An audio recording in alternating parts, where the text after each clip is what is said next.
in the most southern point of Africa, the East and the West came together, and it was through that interaction of people who had to communicate in order for them to survive that a new language emerged out of that communication. And that language eventually was Afrikaans, a language that emerged from Africa for the people of Africa. In fact, Afrikaans is the only language that was named after a continent, in this case, Africa. So yes, our language is out of Africa and for Africa. At the Afrikaans Language Monument in Paarl, the three continents that were pivotal to its origins are depicted.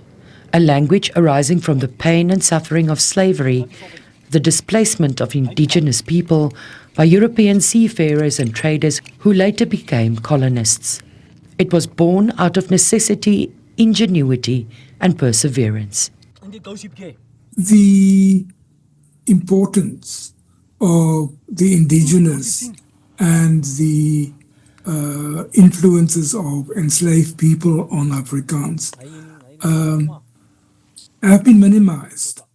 But I think over the last 50 years or so, there's greater recognition among linguists and about language historians that indigenous people and enslaved people played a major role in developing what we today know as Afrikaans.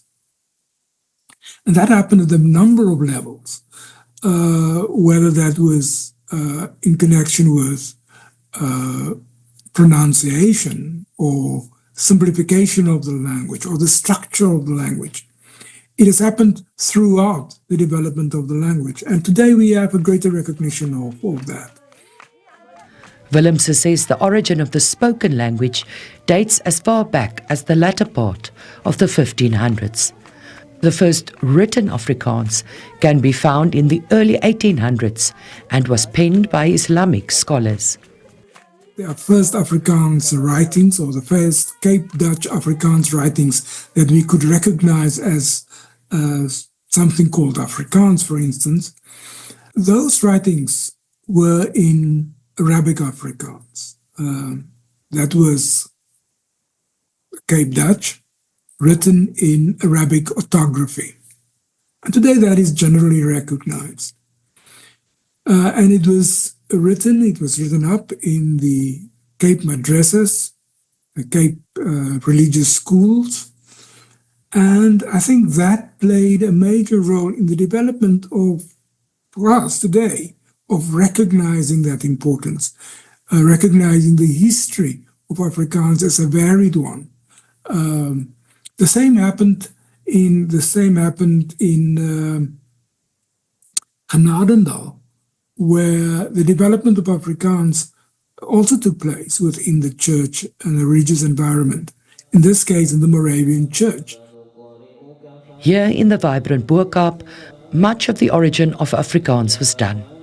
The importance of Islam in the establishment of a written language cannot be underestimated. And despite the misuse of the language as a tool of oppression, there is a resurgence of pride over the role played here in the Boer-Kaap. Research by people like Ahmad Davids played an important role in rediscovering this history.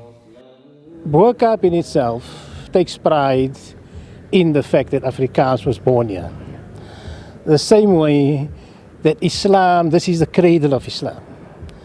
The first masjid, the first madrasa, the first Friday congregational prayers and so on, in a formal way. Now, the fact that we are proud of our history, we can't just be proud of a certain sector of history, we must be proud of the collective history. And Afrikaans is part of that history of our people. And the creativity that was applied of our forefathers, those years, to really show you the type of depth and the intellectual ability that they had. Today, Afrikaans is bursting at the seams, with creative arts leading the way in the expression of the language. I think the best thing we can do for Afrikaans is to embrace it in its colourfulness and diversity, to not try and box it in, and to speak it like it wants to be spoken, especially with our children.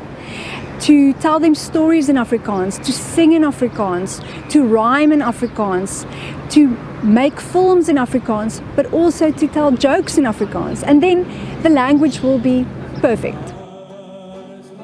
Mariska Botha, SABC News, Cape Town.